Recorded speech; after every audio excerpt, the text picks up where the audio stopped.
a su programa Conversaciones. Les cuento que hoy vamos a tener un programa muy interesante, creo yo, en el que vamos a hablar de masculinidades. Un tema que empieza a cobrar relevancia a propósito de los movimientos feministas en el país y que ahora no perdón, un momento, por favor.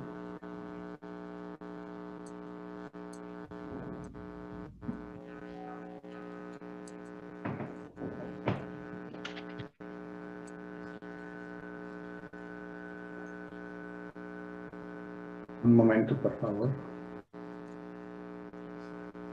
¿Ahí ya me escucho bien?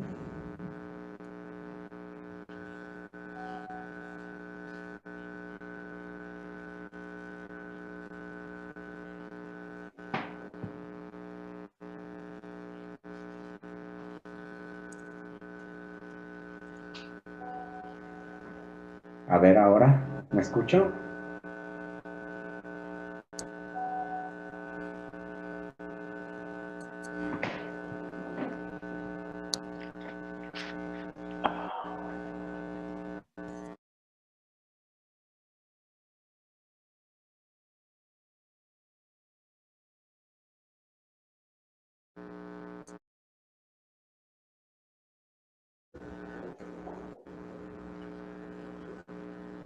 A ver, Omar, si me puedes decir si me escucho bien.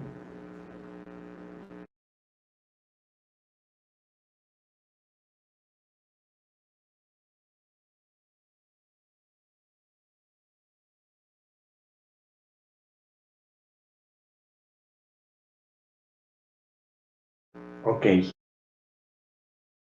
Ya parece que me estoy escuchando ya sin problemas. Bueno, les decía que hoy vamos a tener un programa muy entretenido en el que vamos a hablar de masculinidades, un tema que empieza a cobrar relevancia a propósito de los movimientos feministas que se han dado en el país, con las mujeres, sobre todo las mujeres jóvenes que han invadido las calles en la lucha feminista. Perdón la interrupción, pero parece que sigo escuchándome mal. A ver si me pueden decir. ¿Ahí mejor? A ver, un momento, por favor. Una disculpa porque voy a recibir aquí asistencia técnica. Un momento, por favor.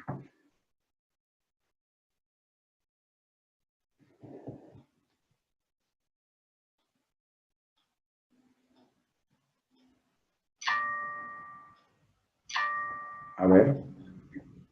Ok. Entonces ya estoy, ahora sí. Ahora sí ya estoy escuchándome bien. Bueno, les decía que vamos a hablar de masculinidad, es un tema que cobra relevancia a propósito del movimiento feminista que ha invadido las ciudades de nuestro país y en el que las mujeres, bueno, han protestado por la violencia de género y todo esto que hemos visto también, tremendo, terrible, que pasa con las mujeres. Y los hombres tenemos algo que decir. Hoy vamos a tener aquí con nosotros al profesor de la Universidad de Guanajuato, Francisco Javier Martínez Bravo. Él es profesor asistente del Departamento de Historia de la Universidad de Guanajuato, arqueólogo de formación, doctorante en el posgrado en Artes de la misma Universidad de Guanajuato, con una investigación sobre la influencia de la cultura en la masculinidad conservadora en Guanajuato. Imagínense entonces cómo va a estar este asunto. Javier, ¿me escuchas? ¿Cómo estás? Te escucho muy bien, Agustín. ¿Sí me escuchas tú? Parece que ahora el del problema eres tú. ¿Si puedes subir un poquito tu audio? Sí, muy bien. Un momento, por favor. Espero que así esté mejor. Sí, un poquito mejor. Es más, ¿sabes qué? Yo creo que es tu computadora que la tienes muy cerca y hace ruido con el dispositivo en el que tienes el audio.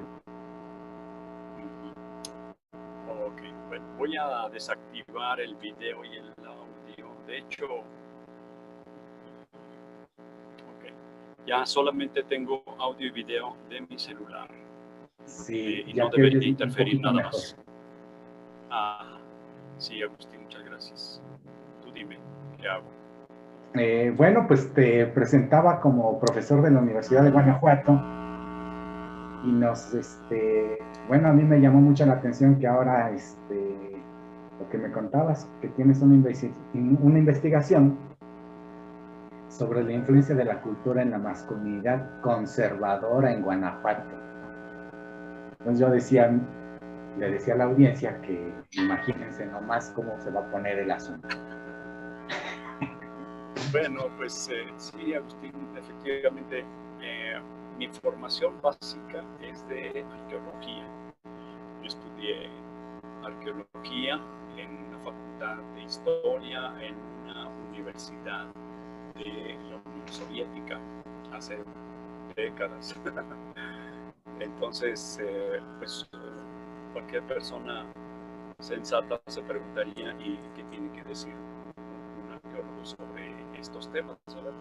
Pero lo cierto es que yo tuve la fortuna de estudiar en un país como becario, en un país muy complejo, muy interesante, y era muy interesante, entre otras cosas, por la posición que ahí ocupaba desde hacía, bueno, por lo menos un siglo la mujer.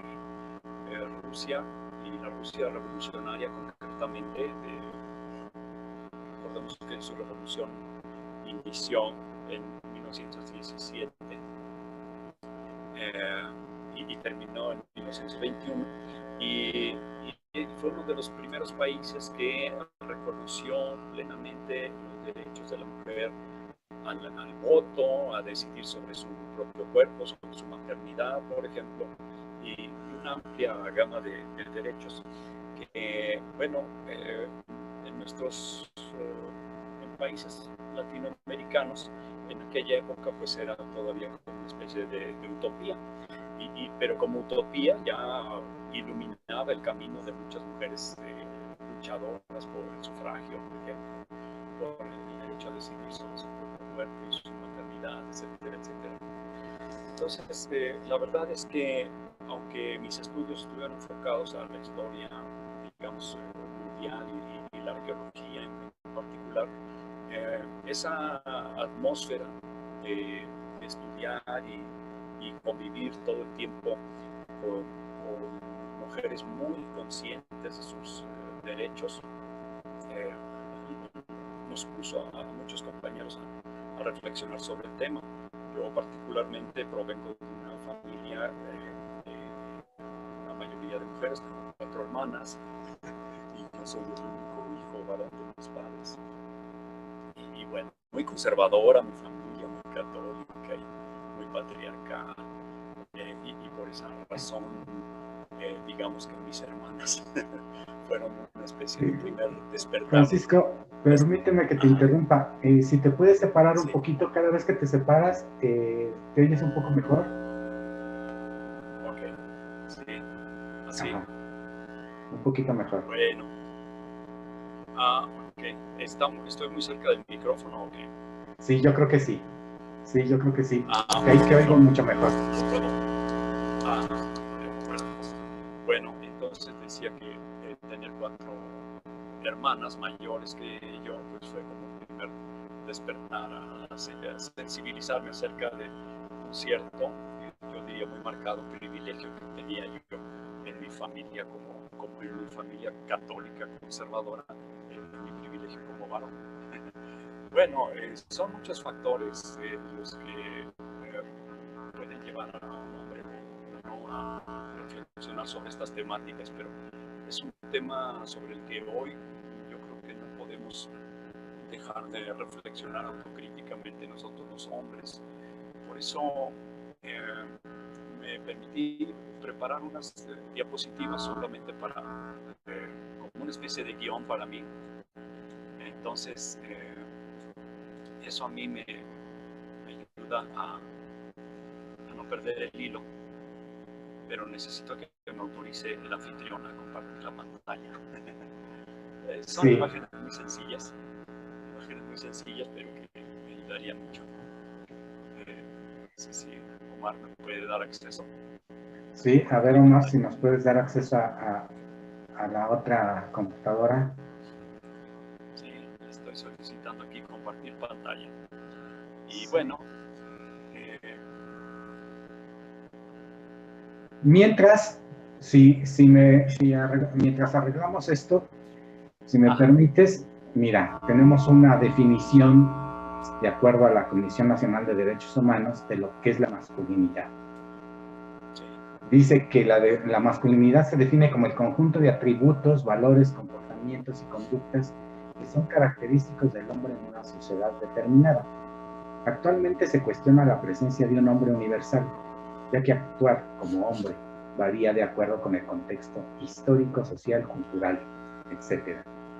Reconociendo que cada persona aprende de manera distinta a ser hombre o mujer, es válido afirmar que existen muchas formas de ser hombre, ya que en cada cultura se encuentran presentes mecanismos y códigos aprendidos que soportan y explican esta diversidad.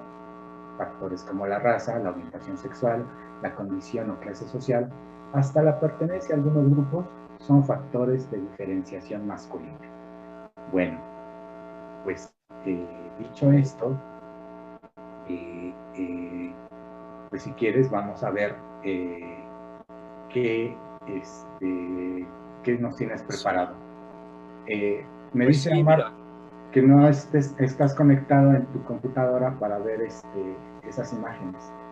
Si nos puedes dar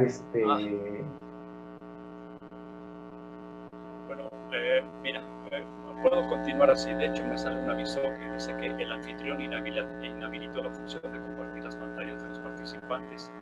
Estoy conectado en mi computadora, aquí en Zoom, pero me manda ese aviso que el anfitrión inhabilitó esa función. Mientras tanto, yo voy a continuar. Hay un reclamo muy fuerte, efectivamente, como tú mencionabas, de las mujeres acerca de cómo, de que históricamente, y porque esta realidad tiene, pues, digamos, milenios incluso en escala mundial, el reclamo por una desigualdad social, una desventaja en términos del acceso a aspectos, estoy tratando de sí, aspectos de la vida social, familiar, cultural, de la vida política, que le han sido históricamente negados. Por esa razón, yo veo como vinculados mi formación como arqueólogo en aquella universidad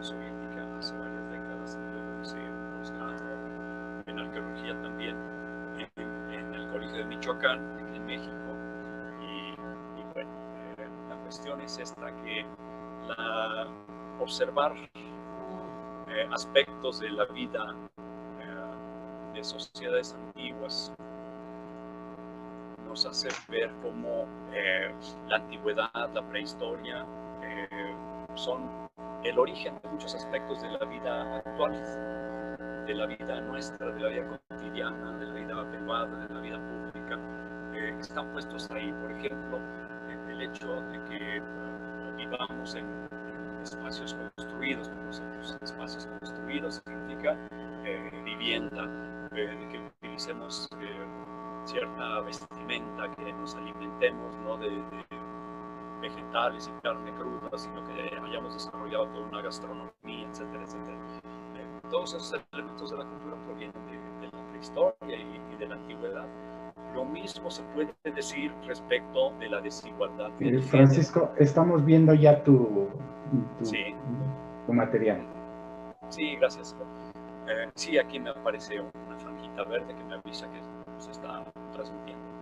Te decía que en la antigüedad y en la prehistoria podemos observar el origen de muchas conductas y procesos culturales que vivimos hoy en día. Uno de ellos es la desigualdad de género. No voy a abundar en esta cuestión, que ya leíste tú la definición de la ONU, me parece correcta. Yo la modificaría en términos de poner especial énfasis en su carácter histórico, es decir, que se trata de un constructo, de una construcción ideológica que tiene desde luego su parte empírica, prácticas, con ciertas prácticas culturales que provocan dolor, digámoslo directamente, provocan sufrimiento a las mujeres sobre todo, pero también a nosotros, a otros hombres, a la niñez, porque cuando hablamos de las masculinidades como un problema, como un fenómeno problemático, estamos diciendo que nos referimos a masculinidades agresivas, tóxicas, al machismo, que es misoginia prácticamente, sinónimo de misoginia. Entonces, decir masculinidades es retomar un término trabajado por el feminismo, no construido por nosotros los varones, sino tomado de la lucha feminista, de la reflexión feminista y de los estudios de género, y hacemos uso de ese término para que es todo un concepto no nada más un concepto lógico, como una lógica formal aristotélica, sino un concepto significa un envoltorio de contenidos complejos que debemos asimilar en toda su profundidad histórica, filosófica y política para poder transformar esta realidad. Entonces, hablamos pues de ese tipo de masculinidades que ciertos autores le llaman masculinidades tóxicas. Las masculinidades tóxicas, digamos que tienen que ver con, por ejemplo, según algunos autores, el ejercicio del bullying y la violencia, también la violencia sexual, el abuso de alcohol y drogas, conductas de riesgo, es decir, una serie de conductas que el varón, en términos generales, en términos genéricos, asume como suyas, porque asume también que son mandatos, se llaman mandatos de masculinidad, y ese es todo un problema. Un mandato de masculinidad implica que existe una,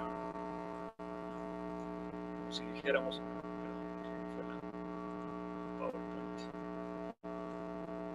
que existe un imperativo para cumplir con ciertas expectativas de ser hombre, y que todo el tiempo los hombres estamos siendo monitoreados, vigilados, evaluados, aceptados o rechazados por otros hombres, ¿sí?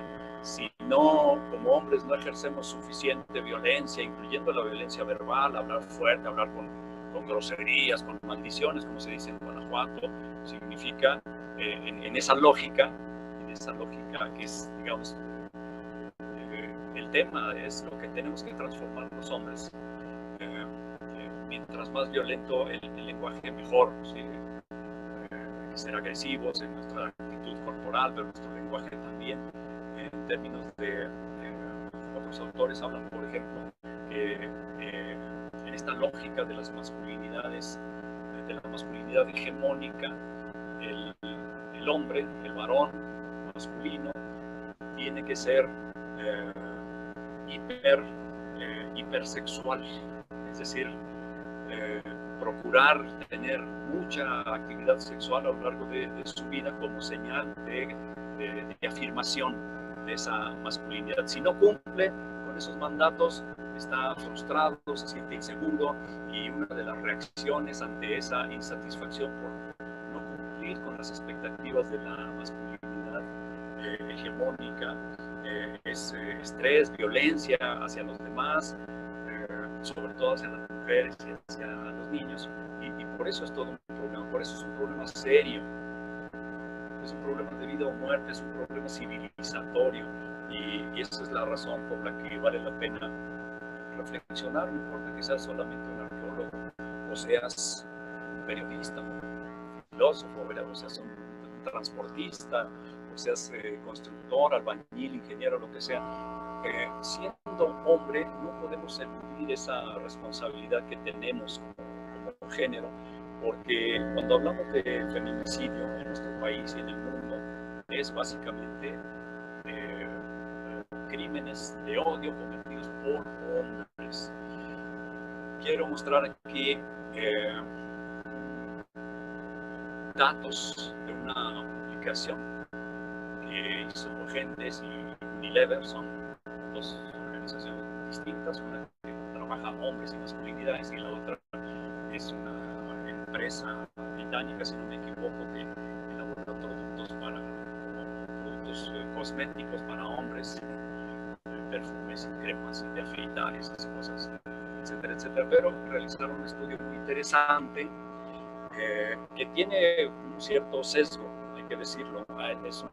Es un documento que pretende incidir en las políticas públicas, por eso le llamaron el costo de la caja de la masculinidad a ese documento, que lo puedo pasar luego para que la gente que nos escucha pueda tener acceso al documento, y lo pone en pesos, lo pone en dólares, ¿sí? Porque ahora es un estudio de hombres en México, en Estados Unidos, en Inglaterra, acerca de lo que le cuesta al Estado atender las consecuencias de ciertas actitudes tóxicas, podríamos decir, que llevamos a cabo nosotros los hombres.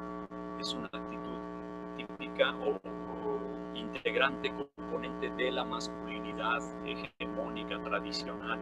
Por eso cuando hablo de este trabajo que estoy haciendo en mi doctorado, cuando hablo de la masculinidad conservadora, me refiero a esa, la masculinidad tradicional, hegemónica, la de los hombres machos, las de las canciones de José Alfredo, las que cantaba Jorge Negrete, Pedro Infante, ese tipo de masculinidades conservadoras. Y aquí en Guanajuato, pues sí, yo digo que es una tierra, un campo muy fértil para estudiarlas de múltiples maneras, no solamente en lo documental, en la cultura como tal, sino en documentos históricos y también en testimonios. Sí, es un trabajo de historia oral o etnográfico, como quiera verse. Pero mira, hablando de estos datos, dice el texto del costo de la caja de la masculinidad, la violencia y acoso escolar le cuestan al Estado mexicano anualmente el equivalente a 670 millones de dólares. Violencia y acoso escolar. Esto tiene que ver con asistencia médica, psicológica, especialistas en la escuela y otros aspectos relacionados con toda esta particular forma de violencia y acoso escolar. Otra es la violencia sexual. Le cuesta al Estado mexicano el equivalente a 314 millones 800 mil pesos al año. Depresión, episodios y ciclos de depresión, la depresión como un problema de salud en México, en los hombres, le cuesta al Estado mexicano $2.900.000 dólares al año. Consumo excesivo de alcohol, $160.600.000 al año.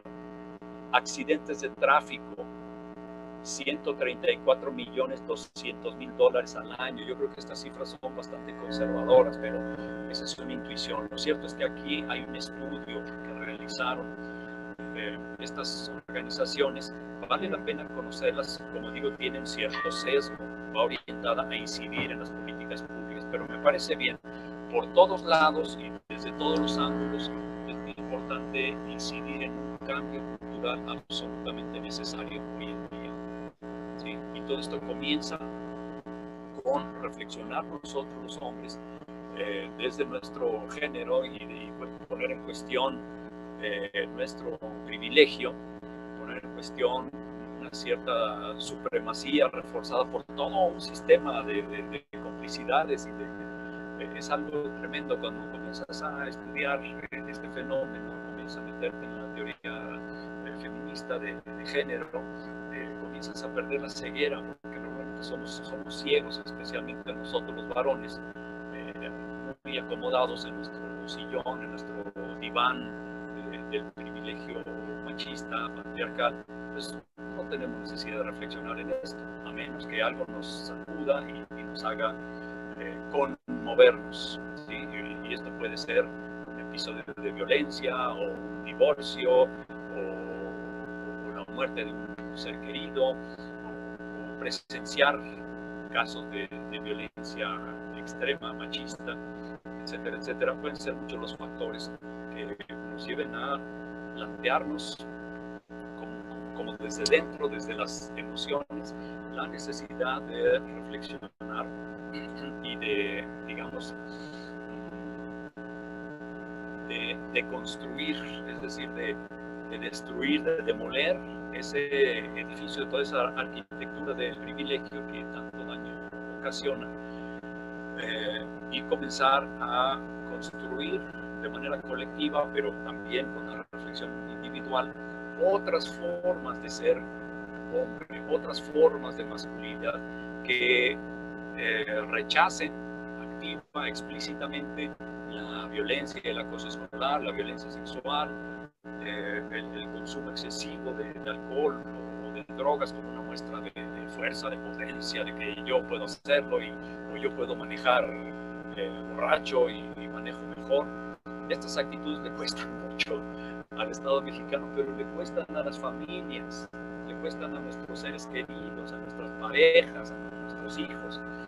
Por eso yo digo que es una cuestión de vida o muerte, es un problema civilizatorio. Si seguimos así, es como, análogamente hablando, la masculinidad en este sentido, entendida de esta manera como un factor nocivo en la cultura, en la sociedad, en la política, sería equivalente digamos,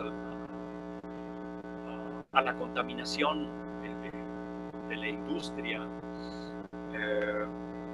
sobre nuestro planeta, el efecto negativo que tiene esa contaminación masiva. Sí, nosotros contaminamos, usamos gas en la casa, porque hay gente que fuma, etc. Pero lo que contamina más sistemáticamente, de manera estructural en el mundo, en la economía, es la industria capitalista. Perdón, Francisco.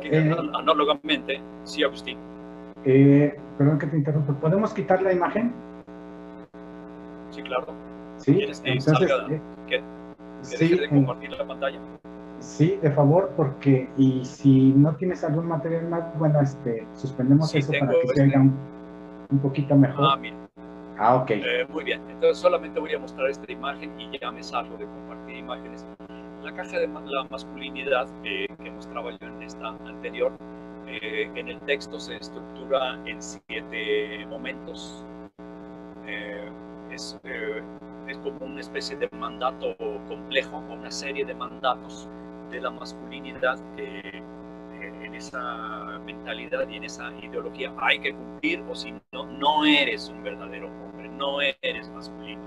Y es autosuficiencia, es decir, hay que ser proveedor, hay que ser la cabeza económica de la unidad doméstica, y si no lo eres, pues no eres.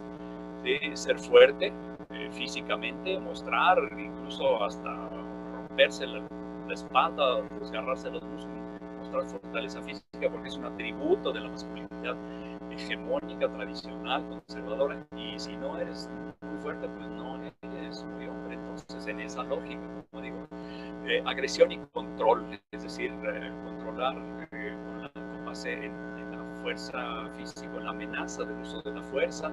El número 4, el atractivo físico. Bueno, esto es relativo, ¿no? Bueno, todos son relativos, pero se plantean como absolutos, imperativos absolutos, que, como digo, causan frustración cuando no los cumples, ¿no? Ser atractivo o dedicar ciertos momentos a la apariencia.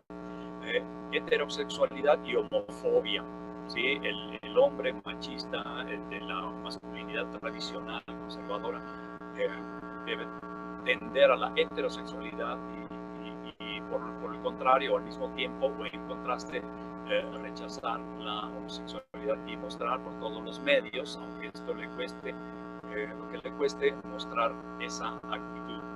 Los roles rígidos masculinos, no aceptar, digamos, ciertos roles domésticos o en la vida pública que tradicionalmente se han atribuido a la mujer.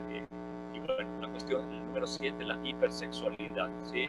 Ejercer o pretender que se ejerce, porque hay mucho aquí bluff, mucho fanfarroneo, y bueno, esos son los atributos que en esta idea de la caja de la masculinidad. Hay muchas formas de, digamos, desmenuzar, encuadrar y desmenuzar esta problemática de las masculinidades, pero lo cierto es que como proviene del movimiento feminista, hay que reconocer que todo movimiento social, y el movimiento feminista es el más vigoroso movimiento social hoy en México y en el mundo, es decir, ya no es el movimiento obrero del que nos hablaban a mediados del siglo XX o a inicios del siglo XX, ya no son los movimientos revolucionarios como tales en el sentido de la revolución clásica que describía Lenin. No, hoy en día el movimiento social más vigoroso, poderoso, más transformador es el movimiento feminista, como se dice aquí en China.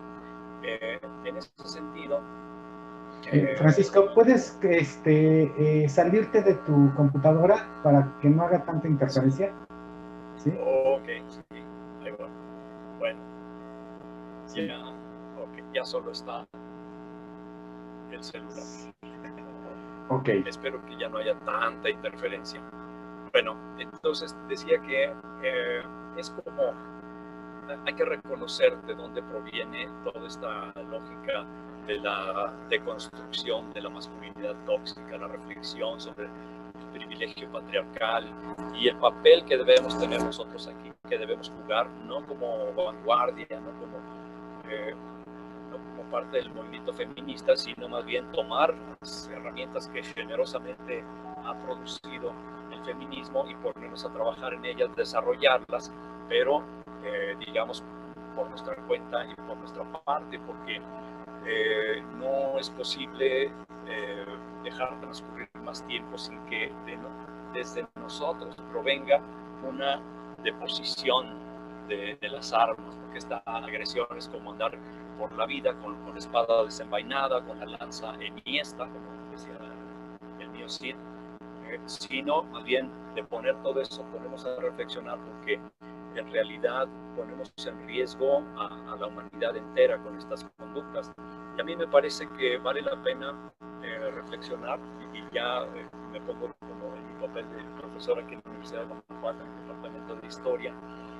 Siempre que hablo con mis alumnas, con mis alumnos acerca de los orígenes de la desigualdad social, de la desigualdad política, de la desigualdad de género, me refiero a un texto de mediados del siglo XIX de un tal Federico Engels, donde se llama El origen de la familia, la propiedad privada y el Estado.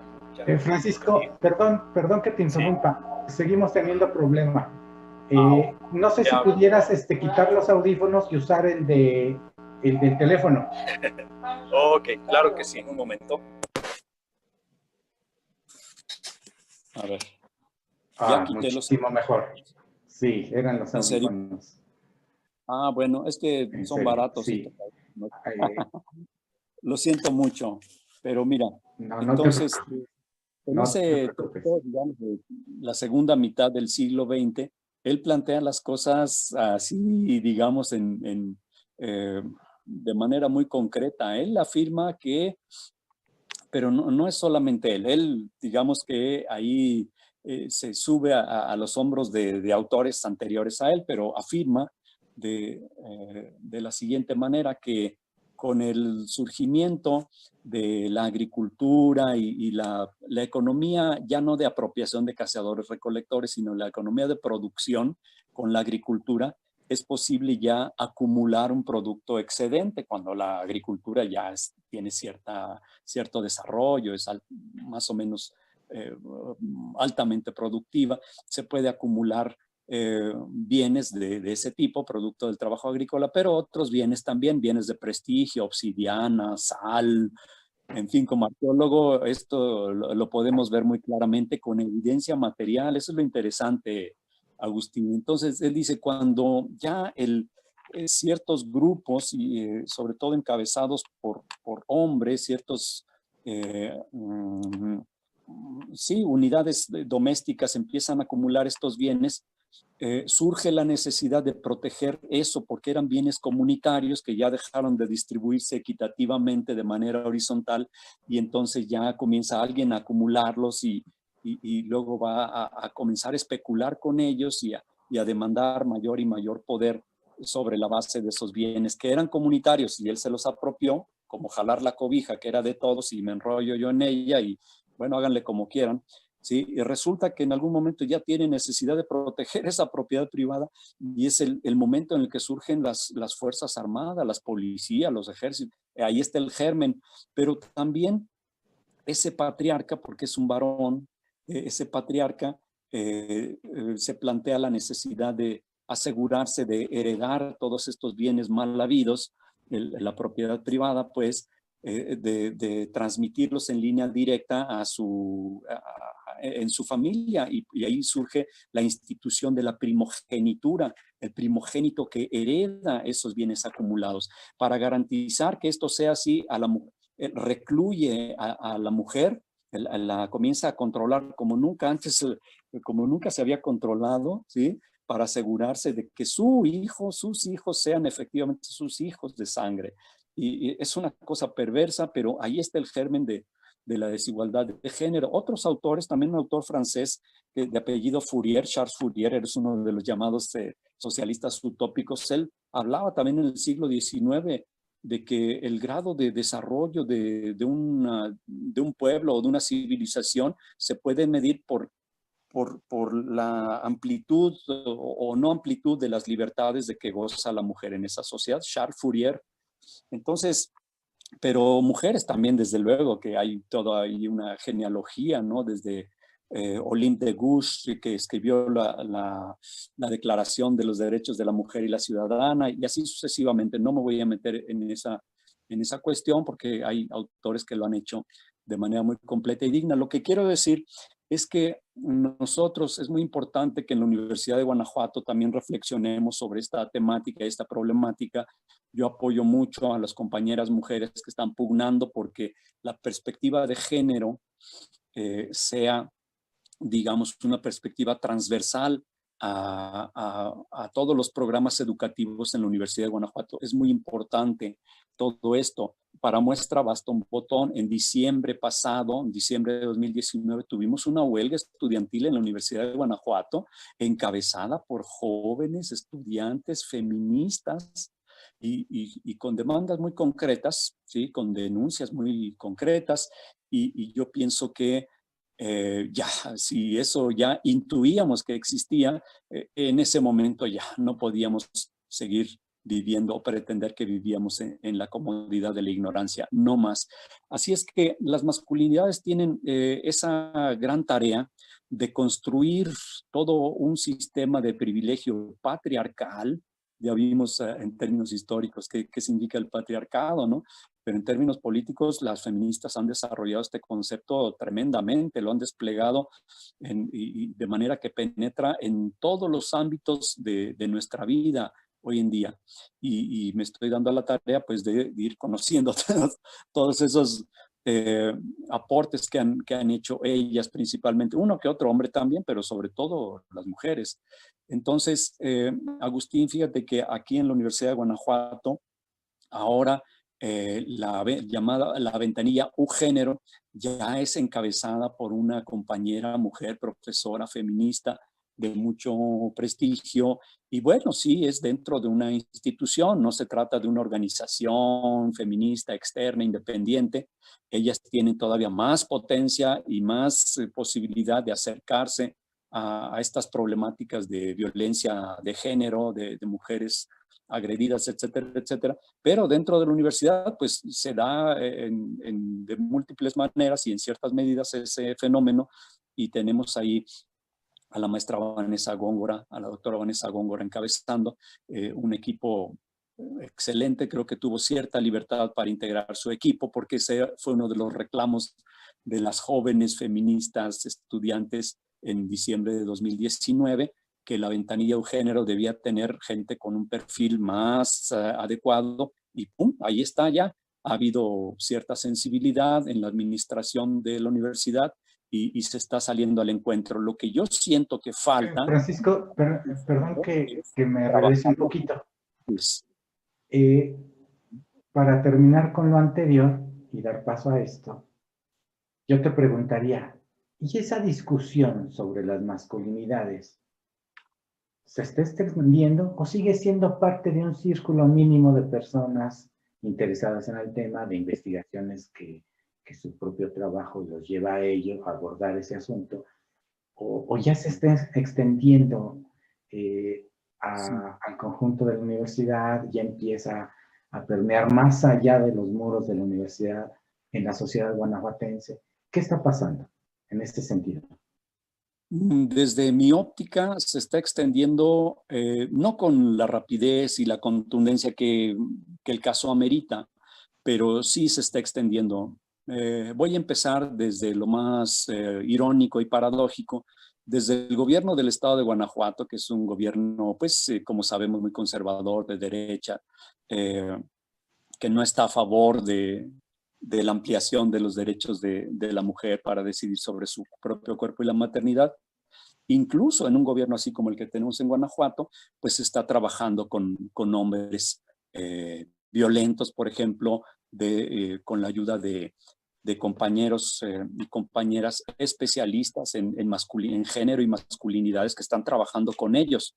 O sea, ahí hay como un nicho en donde ya se está trabajando, no en la universidad, sino en la sociedad civil, en comunidades o en centros donde se les atiende desde esta perspectiva, que es lo mejor que se puede hacer desde una perspectiva académica, científica, pero también terapéutica que incluye las cuestiones vivenciales. Ahí hablan de sus experiencias con la violencia y se dan fuerza mutuamente, como con Alcohólicos Anónimos, ¿no? Que hay un apoyo mutuo, recíproco, y no se dejan caer unos a otros. Esa es la idea ahí.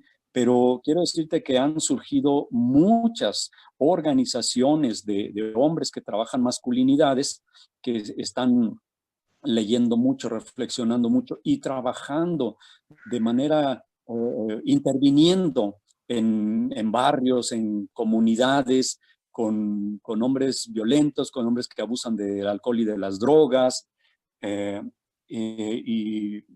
Yo quisiera saber, por ejemplo, si en centros de reclusión también se está trabajando. Sería muy importante trabajar ahí masculinidades, por las violencias que se dan ahí de todo tipo en un ámbito cerrado. Pero en la sociedad civil quiero decirte que hay muchos compañeros, como digo, no tantos como quisiéramos, pero estas organizaciones trabajan en universidades y fuera de universidades, en barrios, colonias y comunidades. Yo creo que eh, el movimiento feminista en general, pero muchas luchas, como por ejemplo el Me Too, que inició en Estados Unidos y que se ha extendido a todo el mundo, han impactado muy fuerte en la sociedad, y yo creo que hasta la gente más reacia, incluso la gente así muy conservadora, eh, se da cuenta que no puede seguir siendo igual. Yo he notado, por ejemplo, en mi círculo de amigos y de conocidos y de familiares, que ya no tan fácilmente los hombres cuentan chistes sexistas.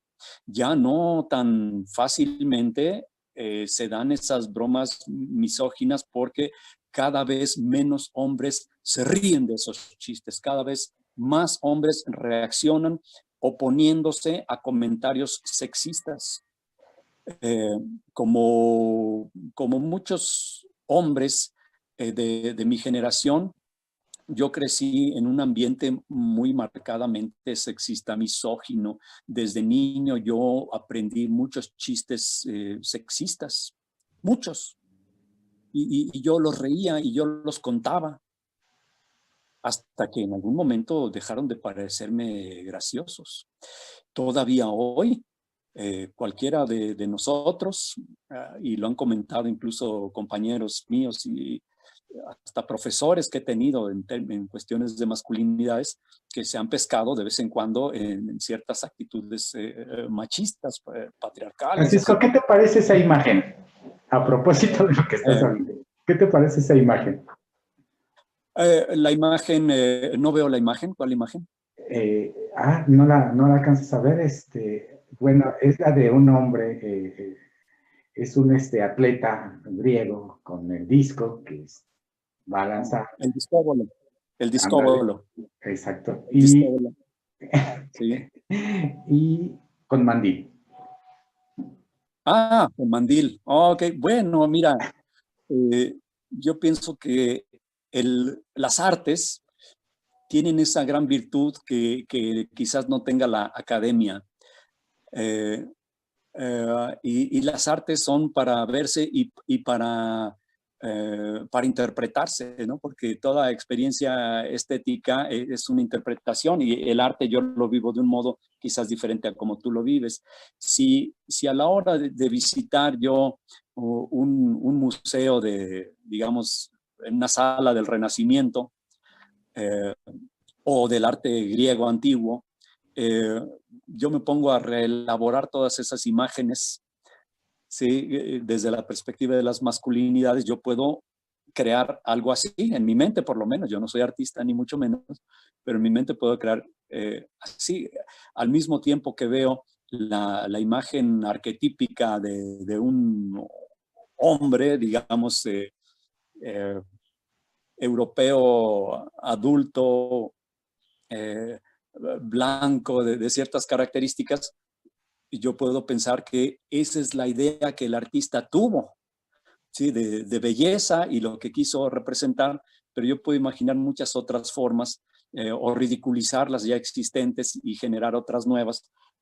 Las artes permiten muchas cosas, pero también, bueno, yo creo y yo quisiera ver reflejado en la narrativa y en la poesía o en la dramaturgia, obras que abordaran de manera inteligente esta temática de la masculinidad, porque ahorita yo estoy metido en cuestiones académicas y en mi posgrado pues estoy trabajando esas temáticas, pero la vida es mucho más que eso.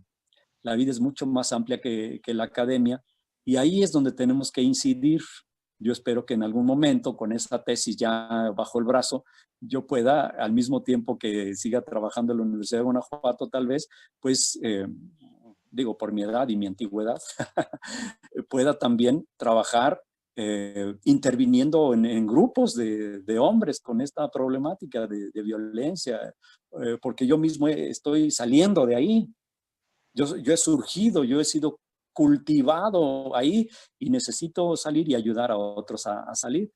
Este imperativo yo lo siento con respecto no solamente no me estoy imaginando así la colonia de aquí del Cerro de los Leones, yo vivo en proximidad al Cerro de los Leones, ¿no? Yo estoy pensando también en mi Universidad de Guanajuato, mi institución donde yo tengo décadas trabajando, y donde pienso que hay mucho que hacer. Ya me gustaría Bueno, mucho. para que la audiencia sepa qué es el Cerro de los Leones, es una zona de Guanajuato capital Sí. deprimida, con gente muy humilde, ¿sí? Donde hay una comunidad que ha sido muy estigmatizada porque se le identifica con la violencia, ¿sí? Sí, Entonces es una zona difícil de abordar en estos términos, ¿no? sí, A ello se refiere Francisco Javier. sí, sí, perdón, claro, es que yo estoy aquí como en un diálogo doméstico con mi amigo en casa.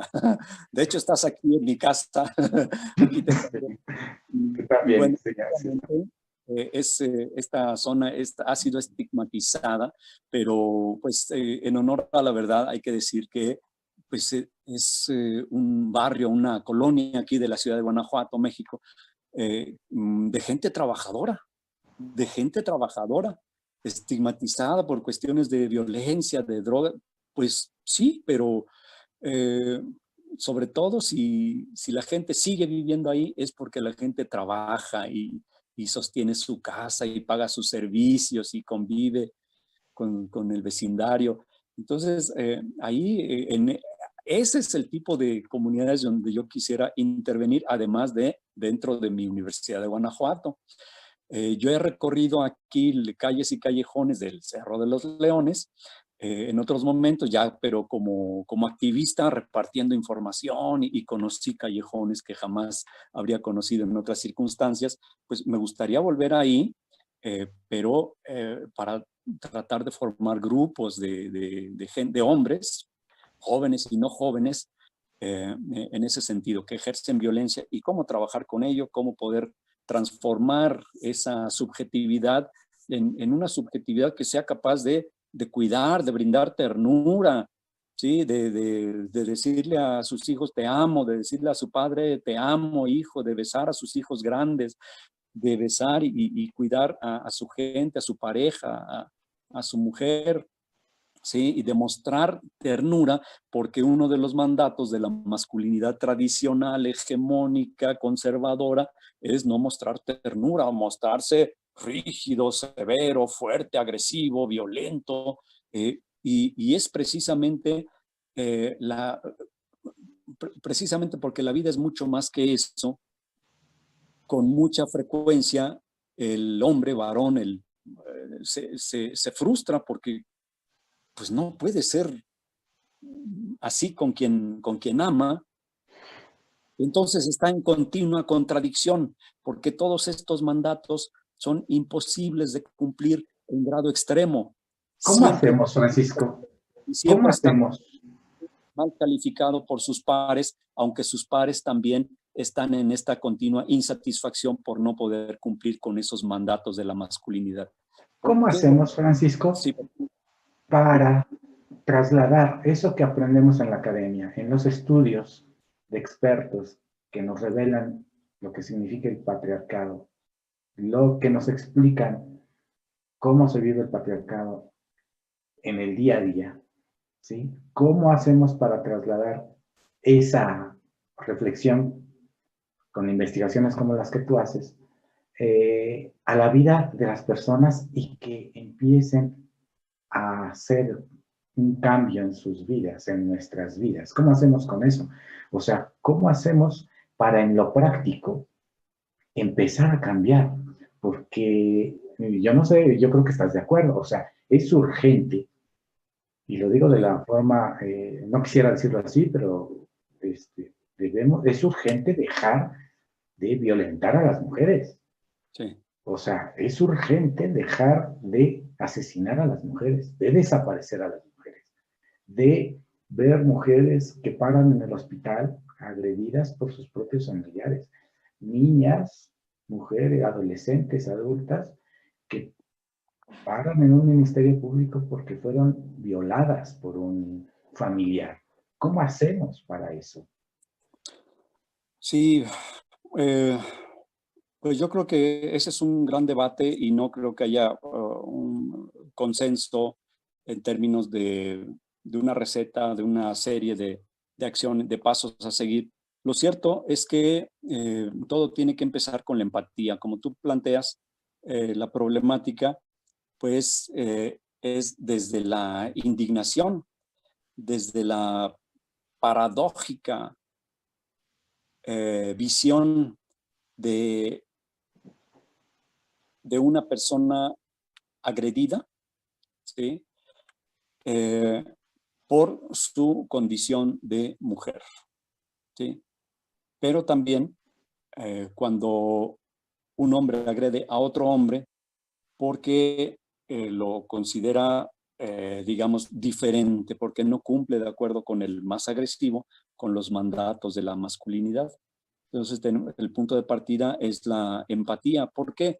Porque tenemos que superar esta condición de tratar de cumplir individualmente con los mandatos de la masculinidad, porque eso no hace bien a la comunidad. Eso rompe los vínculos comunitarios porque siempre hay un esfuerzo por colocarse en una posición jerárquicamente superior, con más violencia, bebiendo más alcohol, etcétera, etcétera, ¿sí? Oprimiendo más a los demás, con un lenguaje más agresivo, etcétera, etcétera. Entonces, primero, hay que entender que si la humanidad existe, si nosotros existimos, si tú, Agustín, yo, Javier, existo, es porque alguien nos cuidó desde que nacimos, alguien, muy probablemente mi mamá, tu mamá, nuestra mamá, pero alguien siempre nos cuidó, alguien nos enseñó a ser lo que somos, ¿sí? Y ese alguien es, sí, alguien individual, pero también alguien colectivo, una sociedad, una cultura que nos dio cobijo y que nos dio principios y valores y actitudes y patrones de comportamiento que nos permitieron insertarnos de alguna manera en la sociedad. Entonces, como seres comunitarios, tenemos que captar que toda esta violencia que generamos rompe la vida comunitaria, la rompe, la quiebra, la lastima, la hiere. Eso hablando en general, pero en particular, cuando hacemos daño a gente concreta con nombres y apellidos, y más aún si son de nuestro primer círculo familiar, ¿verdad? Nuestros vecinos, porque a veces convivimos más con nuestros vecinos que con algunos familiares que pueden vivir en otras ciudades, en otros lugares, ¿sí? Con ese primer círculo, cuando hacemos daño en primer lugar a ese primer círculo, y son gente con nombres y apellidos que nos conocen y que conocemos. La empatía es una cuestión también de ética, es decir, la ética entendida no como la ética de los valores de los que hablaba, por ejemplo, el exgobernador Márquez, de la benedicencia, de la honestidad, y al mismo tiempo ellos negándoles los derechos a las mujeres y el gobierno repleto de gente corrupta, como sabemos hoy. ¿Sí? No, sino de una ética de principios que tienen que ver con esto, con la necesidad de vivir en comunidad y de fortalecer los lazos comunitarios. Y una de las formas de fortalecer esos lazos comunitarios es evitar la violencia, hacer todo lo posible porque haya acuerdos, consensos, diálogos entre iguales, ¿sí? Porque cuando la gente habla desde una posición de poder ya no es diálogo, ahí ya es un discurso de poder. Entonces, tratar siempre de que la empatía nos ayude a ubicarnos o a tratar de ubicarnos en una posición de igualdad para hablar con los demás, incluyendo mis hijos, claro, pues están en situación de aprender, pero la dignidad es la misma. Y digamos, en ese sentido de dignidad desde una perspectiva ética, esa es la clave. Lo que tú mencionaste, yo lo digo de esta manera, es la empatía y la necesidad de entendernos como seres comunitarios y entender de que la violencia machista que ejercemos rompe la comunidad. Cuando yo, de manera a veces inintencionada, tengo actitudes que lastiman, por ejemplo, a mi esposa, ella inmediatamente me reclama, o no inmediatamente, pero pasado un cierto tiempo me reclama. Yo digo, caray, bueno, pues fíjate, yo estoy leyendo estas cuestiones y las llevo a cabo yo mismo. De esto todavía no me he desprendido, ya me desprendí de aquello, ya me desprendí de aquella otra conducta, y de esta todavía no. Que son nada de micro, que son ya bien visibles y ya están bien discutidos, ya no son micromachismo, ya son machismo, son actitudes machistas como todas las demás. Pero esa cuestión de que, por ejemplo, que tu pareja te diga, oye, ¿por qué no lavaste los trastes? Y que tú le respondieras, pues no me dijiste que los lavara. Caray, ¿no? Es decir, ¿cómo? ¿Necesitabas que te lo dijera?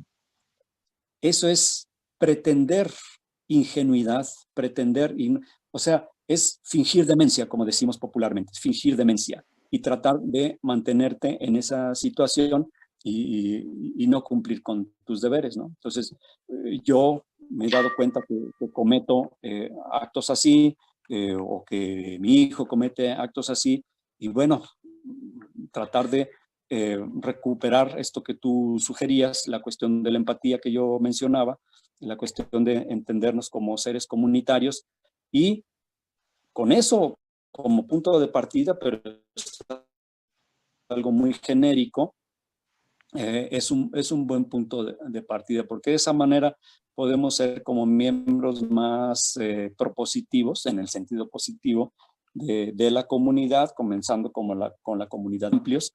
Eso implicaría no ejercer o procurar no ejercer o evitar toda forma de violencia hacia las mujeres en los círculos más amplios de todos. Ser los primeros en reaccionar cuando a una compañera se le nieguen sus derechos políticos por ser mujer. Afortunadamente en esto la lucha feminista ha ido logrando cosas importantes, desde las llamadas cuotas de género, cuando se empezaba a decir que, bueno, ahí por los años 80 o inicios de los 90, cuando ya se sugería a los partidos y a las bancadas que no tuvieran más del 70% de representantes del mismo sexo, o sea, hombres, pues, que ya hubiera por lo menos 30% de mujeres. De ahí, de las cuotas de género, se pasó a la paridad de género, pero esto es producto de las luchas de ellas, no de nosotros.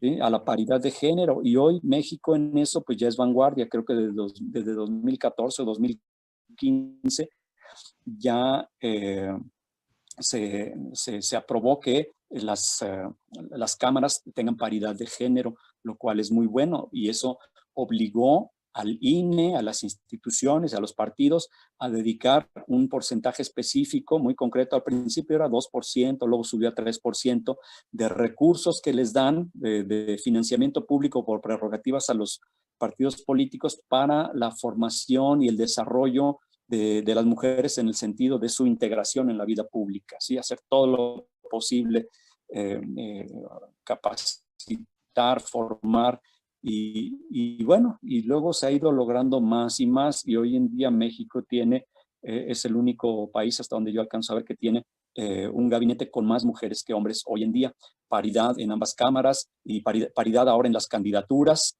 porque antes también se les daban las candidaturas a las mujeres, las candidaturas, por ejemplo, a los municipios donde sabían que no iban a ganar los partidos, decían, bueno, pagamos cuota de género, y ponemos a la compañera de candidata a presidenta municipal en Pénjamo. Y bueno, la propia gente de Pénjamo dice, no, pues ahí si es mujer no van a votar por ella, porque esa era la mentalidad que tenían. Yo espero que esto haya cambiado ya sustancialmente, pero esa era la lógica, ¿sí? Donde sabían que no iban a ganar candidaturas. Pero eso sucedía a nivel nacional, Francisco, ¿te acuerdas de las famosas Juanitas, verdad? Sí. Aprovecho, Francisco, aprovecho, Francisco, para leerte un mensaje Agustín, perdón. Dirigido a ti. Que aprovecho para leer un mensaje dirigido a ti. Te manda a saludar Mari Hernández, que dice que siempre es que le encanta verte a ti. ¿Cómo ves? Sí, gracias. Es que a mí me da un poco de pena que me escuche, porque ella es una gran profesora, ¿sí?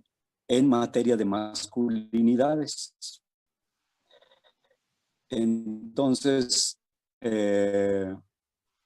bueno, pero aquí estoy, o sea, yo me siento comprometido, que quien escribe ahí como María Hernández, en realidad es la doctora María de Lourdes Hernández Castañeda, ¿sí? Y la verdad, mis respetos, y es una profesional y una especialista muy reconocida en nuestro país, y ojalá que un día la pudiera no, pues invita, ella charla, la encontré, claro que sí. Y platicamos con ella también. Pero bueno, claro que sí, seguíamos en esa idea de cómo cambiar, ¿no? De qué hacer, cómo hacer para que nosotros dejemos hábitos que hemos llevado por toda la vida. Tú decías, bueno, hay que tener empatía. Sí, pues. Pero, ¿qué más? ¿Crees que hay empatía, hay que tener empatía? Y bueno, hay que ser el discurso feminista que nos interpela, que nos reclama, porque todavía tenemos esas actitudes y hay gente que las tiene más acendradas, pero las políticas de Estado y todavía pueden estar ejerciendo, digamos, formas muy diversas de violencia, brutales y sutiles también. Y yo creo que hay que ser muy sensibles a esas voces que nos interpelan, que nos reclaman. Yo te mencionaba hace un rato el caso de mi esposa, que de pronto cuando me interpela y me doy cuenta que efectivamente aquello que yo critico y de lo que estoy leyendo y de lo que voy a hacer mi tesis, incurro en esas actitudes, ¿sí? Esas interpelaciones son fundamentales. Así como yo en aquellos tiempos en que y en Francisco, aquellas creo que tenemos regiones del mundo en que existía la esclavitud, eran sistemas esclavistas, y la historia... a ver, voy a desactivar mi cámara y reactivarla. Sí, o tal vez es tu pila que ya se está acabando, no sé. Bueno, no, mi pila está al 100%, Okay. en todos los sentidos. Okay. Sí, porque tomé mucho café y entonces traigo... así como a mis alumnos yo les hablo de que la historia que nos han enseñado en la educación básica, por lo menos, nos habla de aquellas civilizaciones o de la Grecia clásica donde era un sistema esclavista y todo se desarrollaba así, como en un sistema esclavista, y todo se desarrollaba positivamente hacia arriba, hacia adelante. Un desarrollo lineal sin problemas, pero se les olvidaba a los autores de esos libros que nos daban a leer que desde el momento mismo en que surge la esclavitud, surgen las rebeliones de esclavos.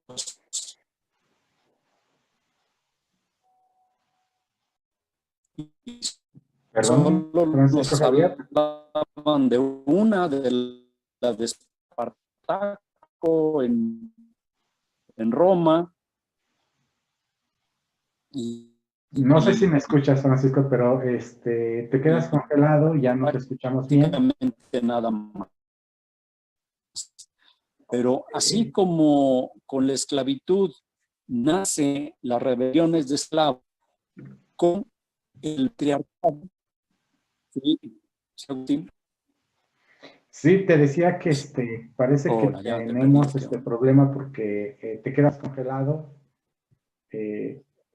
Entonces, no sé si tú me estás escuchando bien. Sí. Sí, se entrecorta tu voz y no sé si sea mi conexión o la tuya. A lo mejor hay muchos aparatos conectados a internet en nuestro módem. Bueno, Francisco, pues yo creo que esto que nos has estado platicando nos ayuda mucho para poder, continuar este camino pues de entender qué pasa con nosotros mismos y qué pasa con los demás, en qué mundo estamos, en qué sociedad vivimos y cómo podemos empezar a modificar las cosas que nos pasan, ¿no? Porque yo creo que no podemos permitir, como te decía, que sigan las cosas como están.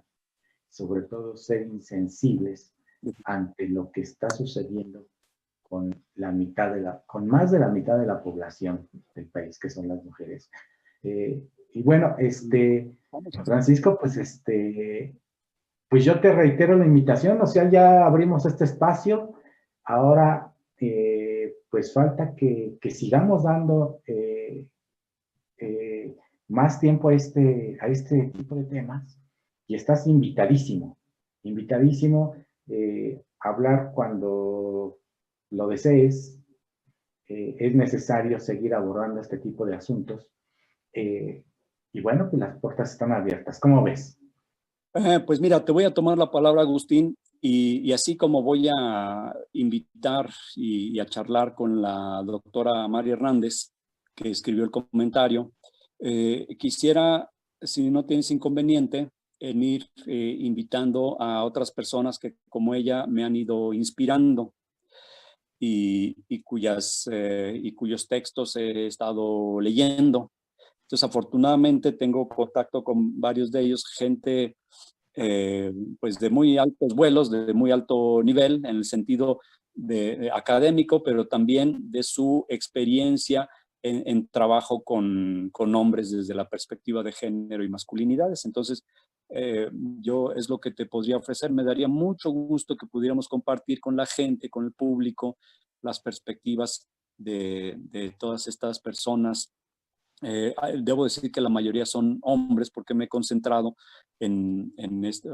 hablando de la gente que conozco personalmente. En lecturas, pues hay, sí, de ambos sexos, autores, pero hablando de la gente que me gustaría invitar, pues la mayoría son hombres, pero sí comenzaría, si la doctora Mari me toma la palabra y me acepta la invitación, comenzaría con la doctora No, adelante. Mari Pero además Hernández. aquí nos Y bueno, hace pues, falta escuchar las opiniones de ellas mismas, ¿no? De ellas a través de ellas mismas. Entonces, bueno, pues quedemos en eso. Es un compromiso. Y ya te consulto, ¿no? Para ver cómo están tus tiempos, cómo podemos organizarnos para seguir abordando estos temas. sí, Agustín, muchas gracias por tu invitación. Te agradezco mucho y te deseo que te cuides y que nos veamos pronto en vivo y a todo color, en persona. Sí, no. También te deseo lo mismo, con un abrazo hasta allá, hasta Guanajuato. Ya sabes, aquí está tu casa. Espero que la próxima no tengamos estos problemas, que bueno, también le dan sabor al asunto y todo nos vaya mejor. Pues gracias, Francisco. Cuídate mucho. Gracias a ti. Hasta Y gracias pronto. a todo el equipo de Somos Más 99. Adiós. Gracias. Hasta pronto. Pues bueno, él fue el profesor Francisco Javier Martínez Bravo y ya vieron de lo que estuvimos platicando, un asunto realmente importante para hombres, por supuesto, para mujeres, para todos. Pues nada más les comento que vamos a tener más invitados de esta importancia, abordando este tipo de asuntos. Y como les decía en la transmisión, bueno, no podemos dejar de lado la voz de las propias mujeres. Entonces estamos trabajando para que ellas mismas estén con nosotros y nos cuenten de sus luchas, que nos cuenten de lo que está pasando, de lo que opinan, de todo lo que está ocurriendo en el país, en Guanajuato y en el lugar en donde ellas estén. Bueno, también nada más me resta invitarlos a que ahora que nos ven, nos manden sus opiniones sobre lo que estamos platicando, qué les parece el mensaje que estamos dando. Y también los invitamos a que nos apoyen. Ya saben que sin ustedes, pues no somos nada y no podemos llegar muy lejos. Entonces, es una invitación triple a que estén con nosotros, a que nos apoyen y a que den la voz de que nosotros estamos aquí. Este es un espacio para ustedes. Espero que lo sigan apoyando. Que tengan muy buena tarde. Nos vemos mañana a esta misma hora a las 4 de la tarde en su programa Conversaciones. Hasta pronto.